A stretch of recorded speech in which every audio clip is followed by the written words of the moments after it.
BBOR Black Box Online Radio, coming to you from West Virginia at heart and from around the globe. And hello, Nedheads. Hello, Black Box Battalion. Today is Wednesday, another Ripper Wednesday. Welcome to the show. How's everybody doing? On Wednesdays, I talk to you guys about Jack the Ripper, perhaps the world's most famous unsolved mystery. And in this episode, I will be discussing the Jack the Ripper suspect, Michael Maybrick, and looking at the book They All Love Jack, Busting the Ripper by Bruce Robinson. And you guys know the drill. You can hit the like button if you want, subscribe if you haven't, and drop a comment down below if you have something to say about Jack the Ripper. For larger things, you can send them to me at blackboxonlineradio@aol.com. And I am your host, Box Ned. First, I would like to give a shout out to Ian Nortcliffe, who left a comment on last week's Ripper Wednesday by saying, "What is your opinion on Bruce Robinson's work on the letters, particularly the ones received after the canonical murder stopped, but whose postmarks fitted with Michael Maybrick's musical tour movements?" And that's what's brought us here today, because this is not the first episode that I've done on Michael Maybrick. About 2 years ago, I did an individual suspect profile episode just called Jack the Ripper Suspect Michael Maybrick, and because it's been almost 2 years, I thought it was worth a revisit. And in the first episode, I'm going to be very honest with you guys, I was looking at some text-based sources, but mostly I was relying on the interviews and presentations that had been done by Bruce Robinson. But I really wanted to get into his book, They All Love Jack, Busting the Ripper, so I'm going to be using that as the primary source for this week's Ripper Wednesday, but I also want to just have a little bit more of a basic introduction into Michael Maybrick, because that really was the focus of the challenge question. What do I think about the letters and his movements? And you've already heard from that comment from Ian Nortcliffe right there that Michael Maybrick was a musician. He was born on January 31st of 1841, and he died on August 26th of 1913. He was born in 1841, so that means that Jack the Ripper was operating in 1888. He would have been 47 years old at the time, and this is something that really is quite different than a lot of Jack the Ripper suspects out there, because a lot of people are going to be proposing Jack the Ripper suspects who are in their late 20s and early 30s, and even perhaps the prime suspect in the Jack the Ripper case, Aaron Kosminski, was only 23 years old at the time. But this is all discussed in the book They All Love Jack by Bruce Robinson, and he actually suggests that it would make sense for the Ripper to be much older than 23, 29, 30, or 31, because the majority of the victims who were murdered by Jack the Ripper were older women who were above the age of 40. Polly Nichols, Annie Chapman, Liz Stride, and Catherine Eddowes. Mary Kelly, the final victim, was the youngest one, so a 47-year-old victim would be somebody who would be most likely to be attracted to them, most likely to zone in on them when he's walking down the street, because what Bruce Robinson is trying to do in the book not naming Jack the Ripper, I was thinking about a book that has wasted too much of my life, in the book They All Love Jack, is that he's trying to say that the Ripper was committing these crimes because of a particular obsession that he had with women, and it's also a particular hatred for women, but he is going after women that are going to be age appropriate to him. And then Bruce Robinson is also taking the stance of, if he's going to propose a suspect, Michael Maybrick, then he also has to debunk the prime suspect, Aaron Kosminski. And a lot of people do this. Even last week on Ripper Wednesday, I was reading from Paul Rowland's book, where he was first trying to debunk Kosminski before he proposed a new suspect. And very briefly, in They All Love Jack, Bruce Robinson just points out the previously mentioned thing that a 23-year-old Aaron Kosminski would be less likely to target women in their 40s, because he points out that most likely Jack the Ripper would have gone after women whom he found attractive.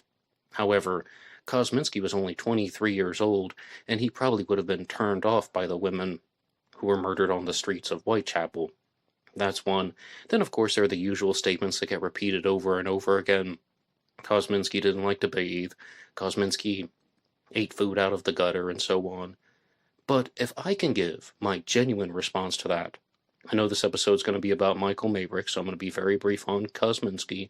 It's just, I'm not completely convinced that a 23-year-old Aaron Kosminski wouldn't have targeted women in their 40s for the following reason. It was a different time. These women would have been roaming the streets of Whitechapel. They would have been in vulnerable places. If someone has bloodlust, they might have targeted the women simply because he had the ability to commit the murder, commit the mutilations, and get away. And most people believe this about Jack the Ripper, that Jack the Ripper has the name for a reason. His primary motivation was to mutilate the women's bodies. And yes, all of the Ripper's victims were female, so this person wants to target females, mutilate their bodies, going after women in vulnerable places. And I just think that it wouldn't be completely impossible or unheard of for a woman in her 40s to approach a man in his early 20s, or vice versa. I mean, we're talking about some very rough times in England and so on. So that's just closing the door on Bruce Robinson's section on They All Love Jack. Now, to get back to Michael Maybrick, he was more famous for being a composer and a singer. He used the stage name Stephen Adams, and Michael Maybrick also is someone who gets introduced to the Jack the Ripper stories for a different reason. His brother James Maybrick is perhaps an even more famous Jack the Ripper suspect, and James Maybrick is the focus of The Diary of Jack the Ripper. An individual named Michael Barrett came forward, and he said that he had found or obtained a diary written by James Maybrick that was signed Jack the Ripper, that provided explanations for everything about how the crimes were committed. And I do say found or obtained because in one version of the events told by Michael Barrett, he says that it was found, and another one he says that somebody gave it to him. And then there's even a third version about how his wife staged the whole thing because she wanted him to have it and to trigger some type of creative process. There were lots of stories about the Diary of Jack the Ripper. But then you see that Michael Maybrick goes on to become a suspect himself. But there are some differences between Michael Maybrick and James Maybrick. Firstly, Michael Maybrick was a Freemason, and even if you get on his Wikipedia page, it's just stated there very, very clearly that he was a Freemason. And this is going to be the foundation of Bruce Robinson's observations about Michael Maybrick, and that's going to be looking at this angle that connects to the Maybricks as Jack the Ripper suspects, but also the possibility of Masonic clues injected into the story. And I had a very big reversal on the Freemason theory, or just the Masonic conspiracy in the Jack the Ripper world, if you want to call it that. When I first heard about it, I thought it was just another ridiculous conspiracy. Then I began to think that it had some truth to it. After the fourth murder, actually, the third night of activity, the fourth murder, there was the Goulston Street graffito that was written on a wall. Jack the Ripper murdered Catherine Eddowes, and then a message was found on a building near a place where a fragment of Catherine Eddowes' apron was dropped, and it said, "The Jews are the men that will not be blamed for nothing." But the word Jews was misspelled Juews, or some variant of that form. And some people think that this was a clue that was referring to the Masonic story of Jubala, Jubilo, and Jubilum. They were the three ruffians who murdered the architect of King Solomon's temple because he wouldn't reveal their secrets. Mason, secrets, not being revealed, oath to secrecy, and all of that. And this is one thing that Bruce Robinson is extremely adamant about, and this might even be his loudest claim, and that is that Sir Charles Warren was the person who ordered the Goulston Street graffito removed, and Bruce Robinson states that's because he was a high-ranking Freemason, and he recognized that the word Jews was referring to a Masonic story, and he ordered it to be erased before it could be photographed. And you have somebody who's acting almost like a rogue agent, and I think that's a fair way of categorizing this theory involving Michael Maybrick, because in the final solution that's written by Stephen Knight, it's more like there is a type of royal conspiracy going on where some women have a very dark secret. One woman shared a dark secret with the women who were murdered by Jack the Ripper, and then they were murdered to be silenced. and the entire concept of the Ripper was just a giant hoax or facade to cover up the fact that these women had some very dark and dirty information about the royal family. Maybe that's not a fair way of putting Stephen Knight's The Final Solution. Maybe it is, maybe it isn't, but that's what my understanding of it. And the way that Bruce Robinson presents Michael Maybrick as a suspect seems it's more like he's doing this on his own, and he's doing this as somebody who's going rogue. But this theory is definitely a blend of the Diary of Jack the Ripper and The Final Solution that was written by Stephen Knight. Now let's look at some harder pieces of evidence.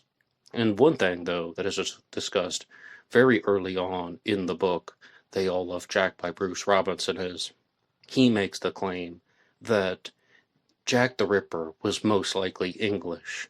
Some people might even view this as a controversial claim, but others might agree with it.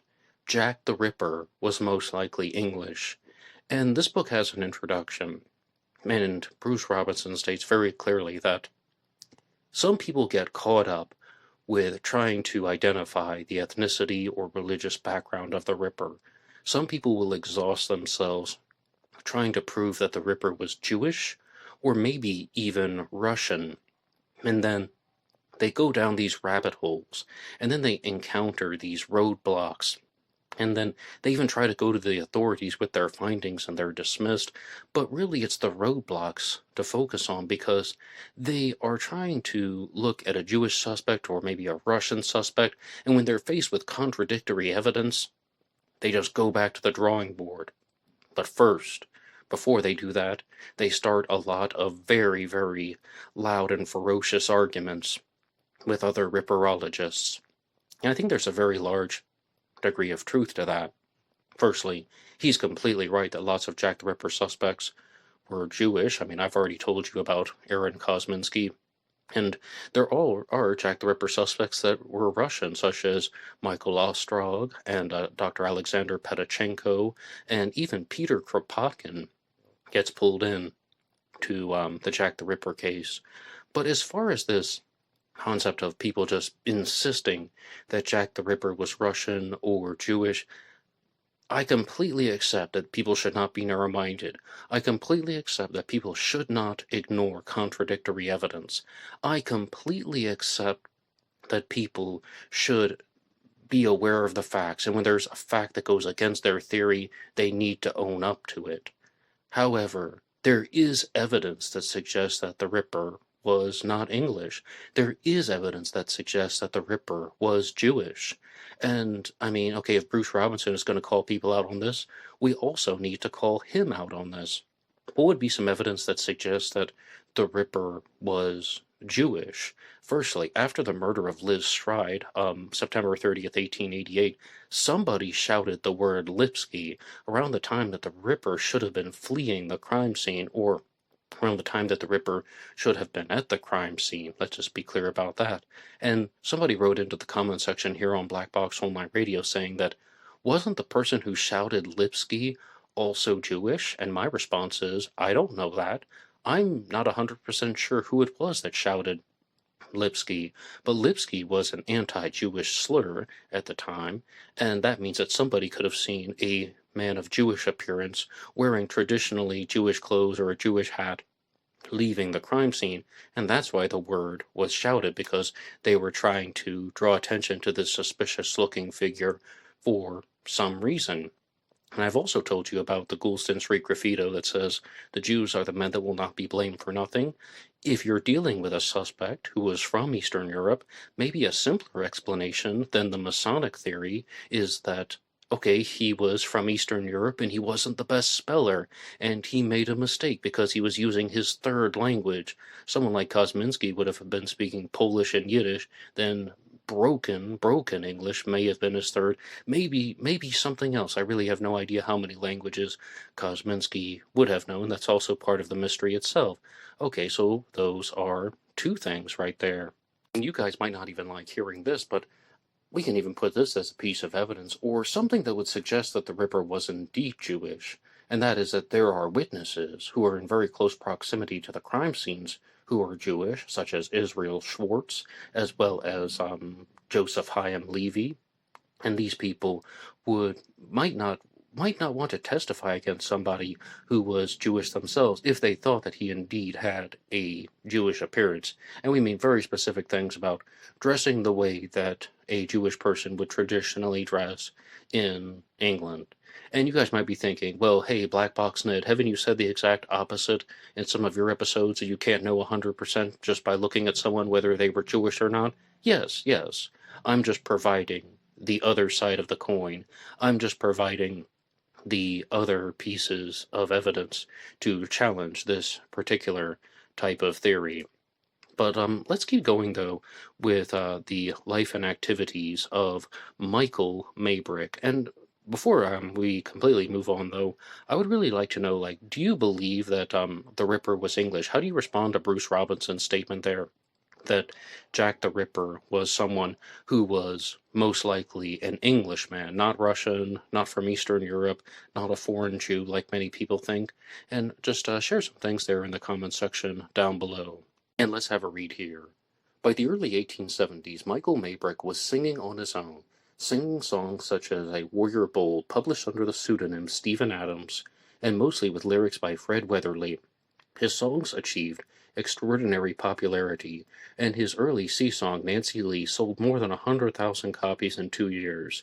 Maybrick penned other sea songs, including The Tar's Farewell, They All Love Jack, hence the name of Bruce Robinson's book, The Midshipmite, and sentimental songs such as Your Dear Brown Eyes, romantic numbers like The Child of the City and The Blue Alsatian Mountains. In 1884, he toured New Zealand performing his own songs, and his friends spoke of a charming personality, but others thought of him as arrogant and vain. He composed one of the earliest musical settings of A.E. Housman's When I Was 1 and 20 in 1904, the same year that Arthur Somervell published A Shropshire Lad's Song Cycle.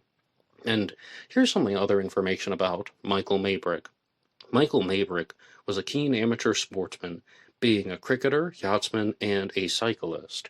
And you guys might remember from the episodes that I've done on Montague John Druid, he was also an avid cricketer. And one thing about cricketers is they have very strong forearm strength, and this might also be relevant to somebody who is trying to attack women in the streets of Whitechapel, and trying to do this very swiftly and very cunningly.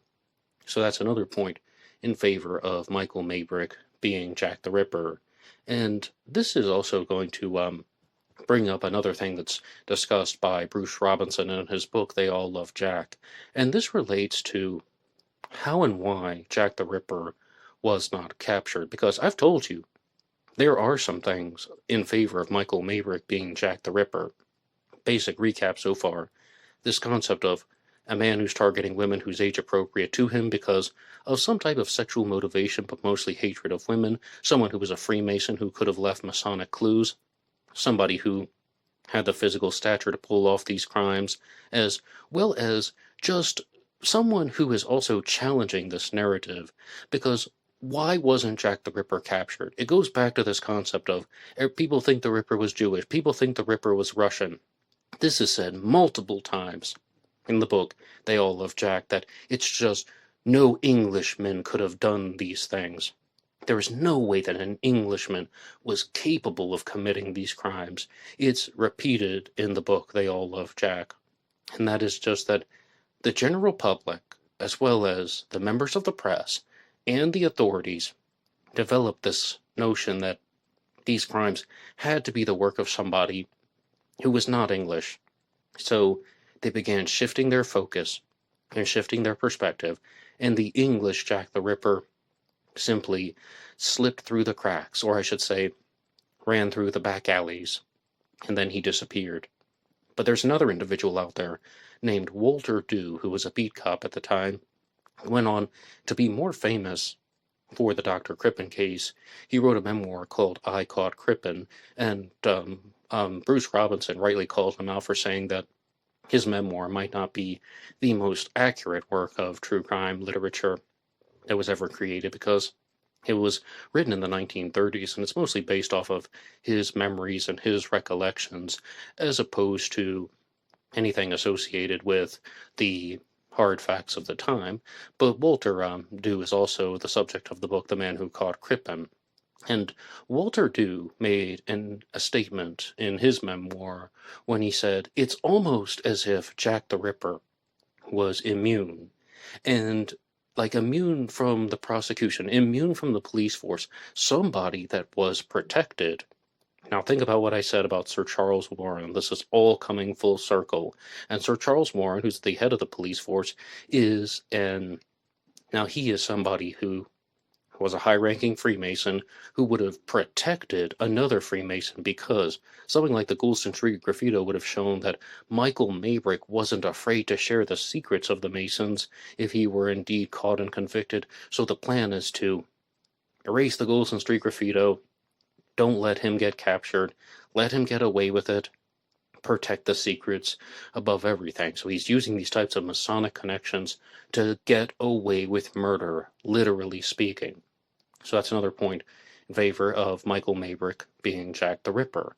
Now, there are a lot of these claims out there. We see this stuff all the time in the world of true crime cases.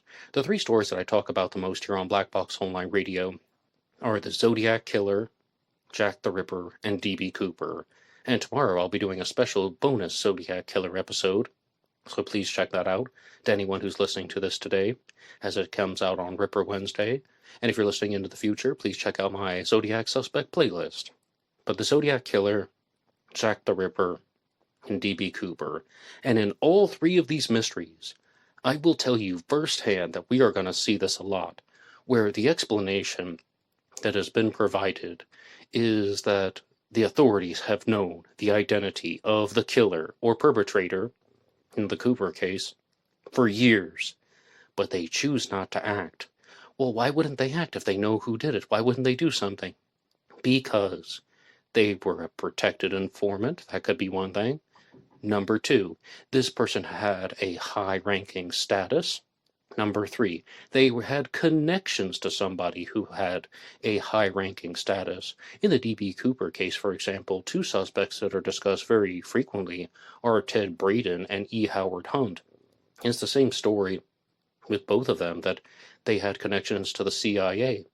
E. Howard Hunt is even more famous for being a CIA spy, as well as someone who was involved with the Nixon administration. E. Howard Hunt's most famous role in history is actually being part of the Watergate scandal. So, with all of them, these cases that I follow, these explanations come up. And I have learned enough about the true crime world that we shouldn't dismiss them immediately. I told you, I tried to do that with the Masonic conspiracy, and even if it's not my top theory, I still recognize that it shouldn't be easily dismissed. For example, in the book Jack the Ripper, an Encyclopedia by John J. Edelston, he states very clearly that the Masonic conspiracy gets an absolute 0 in his book. He's just like, no, not a chance. I'm not quite that extreme yet, but it's still not my top theory. Now, I want you guys to think about everything that I've said so far about Michael Maybrick, and let's get to the challenge question, ultimately, 23 minutes into the episode. What do I think about Bruce Robinson documenting his movements with post-Ripper letters in relation to the travel dates for his musical tours? I will give Bruce Robinson everything on that. I will accept all of his claims and all of his dates and all of his times and say, that's a strong point. But I can also offer another Jack the Ripper suspect who has dates that match up with everything, and his name is James Maybrick. And James Maybrick didn't live in England during the entirety of Whitechapel activity, because he actually lived in Liverpool and he traveled to London because of medical appointments. And I'm citing the documentary version of the Diary of Jack the Ripper, and that stated that all of his medical appointments were still logged, and even in the 1990s they still had access to these archives, and they could show that James Maybrick was in London on the dates of Ripper activity. So, as we're going to see, it's not completely unheard of for someone to have timelines that match up. Well, who's it going to be? James or Michael? Or will I offer the alternative possibility that timelines are fascinating, but just because someone's dates and activities match up, it's actually a lot less significant than we think. And even in the Zodiac world, I can give you extremely precise timelines about how one suspect moved out of the Bay Area for 6 months, comes back 6 months later, and then the Zodiac starts acting again. More than one suspect is going to have a set of times in their lives that are going to match up very closely and very precisely with the activities of the criminal. So, again, it's not something that should be dismissed outright, but that's just not enough information. So, as you guys can see, I have doubts about Michael Maybrick as a Jack the Ripper suspect. I have considerations about Michael Maybrick as a Jack the Ripper suspect. And I would love to know your feedback right now. Like, what do you guys think? What do you think about anything that I have discussed in this episode so far? And please, share your responses in the comment section down below. And this is a suspect that I've been challenged on very, very strongly. And some people even gave me credit for acknowledging the Masonic conspiracy and connection, but they're like, no, no, no, you gotta be more gung-ho for Michael Maybrick. You gotta put him higher on your list. Overall, he is a fairly low-ranking Jack the Ripper suspect for me, and I think that I've been rather clear in this episode. Bruce Robinson has assembled an enormous amount of points that deserve credit. Michael Maybrick is not a 0 in my book. No, he's more like a 4 out of 10. However, the points that Bruce Robinson has indeed assembled, I think could also be explained in a very, very different way. And I think that his explanations are not fitting like a glove, if I can be very honest. And I just told you the thing about his own brother, James Maybrick. Michael Maybrick's brother, James Maybrick, also has something with, this anomaly with the timelines. And I will even give one concession, though, with Michael Maybrick and James Maybrick. With the information that I provided from James Maybrick, that was from the documentary The Diary of Jack the Ripper. I have found one other source that created a shadow of doubt with his timelines and movements. But, it's a source that was shared all the same, and I just wanted to throw that out there. But with Michael Maybrick, there definitely is this concept of the Diary of Jack the Ripper and the Final Solution, two stories that have been stitched together, and I was very skeptical when I heard that Bruce Robinson was approached with the idea for writing this book, when someone told him, you gotta solve the Ripper case. It's the mother of all cases, and it was his attempt to bust the Ripper. So he did this almost as a challenge. He did this almost as a writing project. And I'm really not interested in how creative somebody is. I want to know the facts. And you do too. If you're listening to this, you want to know who the real Jack the Ripper was. I'm sure you do. And to those of you who follow the Zodiac Killer mystery, I've often said that I think that Bruce Robinson is the Jared Kobeck of the Ripper case, because Jared Kobeck is a Zodiac researcher that wrote 2 books, Motor Spirit, and the other one has escaped me now, How to Find Zodiac, that was it. And he has a suspect out there named Paul Doer, and again, he's a very smart person. He's a very gifted and talented writer, and he created an enormous amount of very strong and compelling points, but it's done in a creative way that just shows that, okay, he has a person, now he's listing a bunch of reasons why he thinks that this individual might be the killer.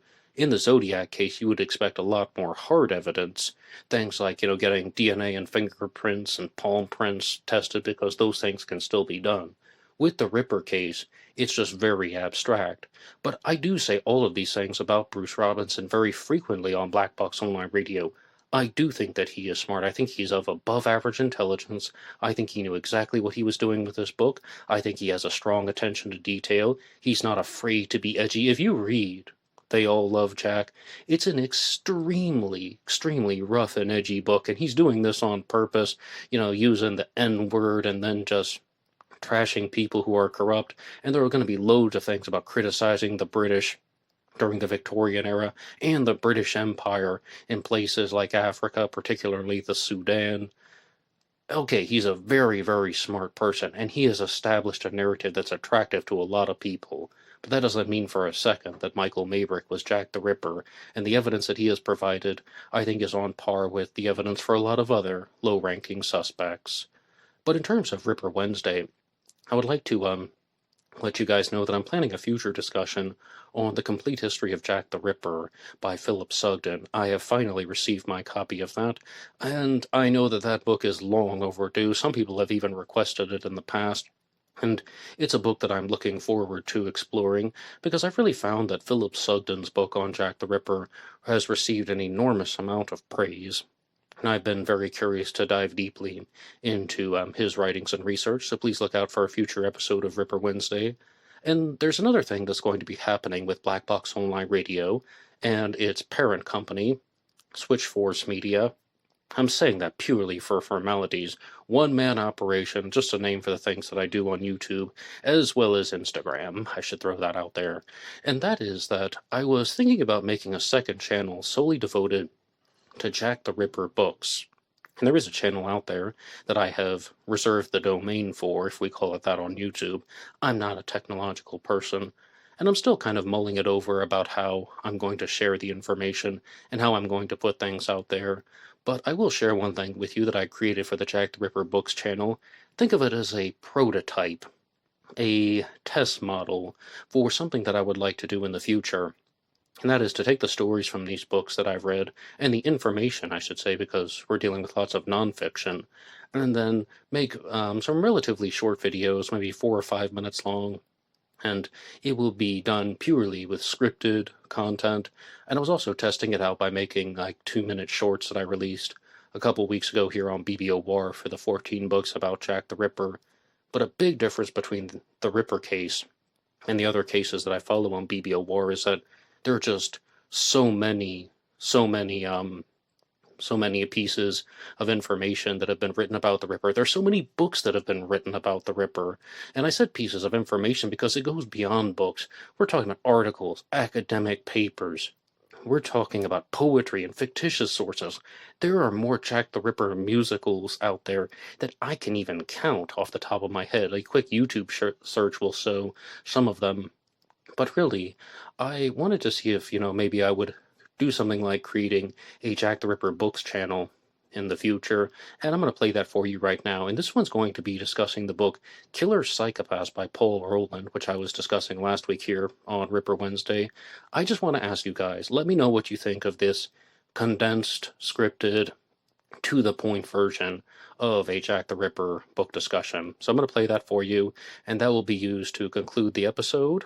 One more time, here's that to play us out. Killer Psychopaths, The Inside Story of Criminal Profiling by Paul Rowland, is an attempt to describe the career of a professional profiler and examine famous true crime cases. One case that is discussed in the book is that of Jack the Ripper. To clarify, Rowland states that profiling is a blend of art and science, and if two careers were combined to create a profiler, it would be a detective and a psychologist. The most valuable resource in the book is when Paul Rowland shares one of the most famous reports on the Whitechapel murderer, and that is from Dr. Thomas Bond, who performed the autopsy on Jack the Ripper's final victim, Mary Kelly. Thomas Bond made the bold claim that in his mind, Jack the Ripper did not have medical knowledge, and he couldn't possibly have been a doctor, medical man, or even a horse slaughterer. This is not a belief that was accepted by everyone.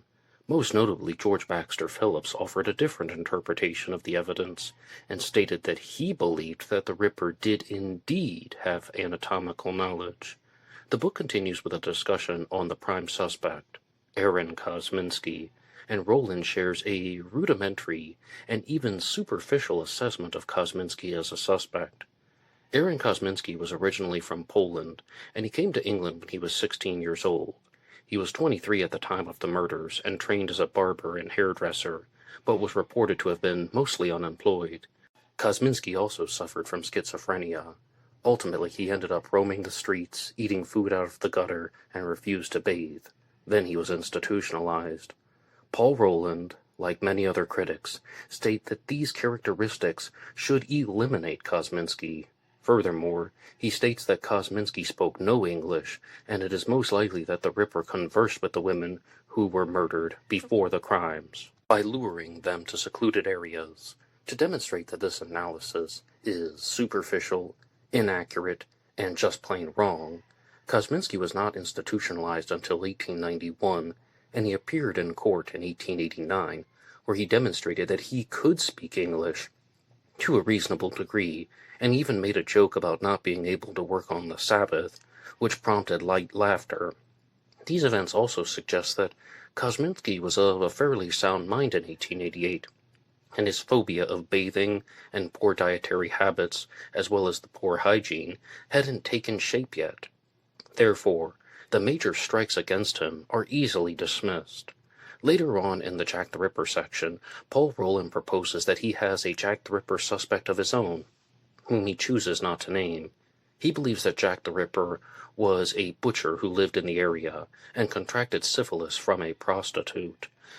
It is unclear whom he is labeling, but there is a high chance that he is referring to Jacob Levy, a man who matches those traits and is the subject of the book Jacob the Ripper by Neil and Tracy Ianson. According to me, Black Box Ned, both of these suspects, Kosminski and Levy, are defendable. During a later section in the book called Profiling and Patience, Paul Rowland talks about how criminal profiling is not as glamorous as it seems on TV. A profiler can spend weeks working on a case before they make a profile, and he also states that one can use a map to study the actions of a serial killer. Pins can be placed to identify the location of where the body has been discovered, where the victim was most likely abducted, and where the murder took place. The problem with the Jack the Ripper case is that the victims met the killer, were murdered, and discarded, all in the exact same place, to the best of our knowledge. This doesn't reveal a lot about the killer, and to anyone who claims that Jack the Ripper must have lived in the epicenter of these crime scenes, you could just as easily interpret the information as the Ripper traveled to the crime scenes because he didn't want the crimes traced back to his home.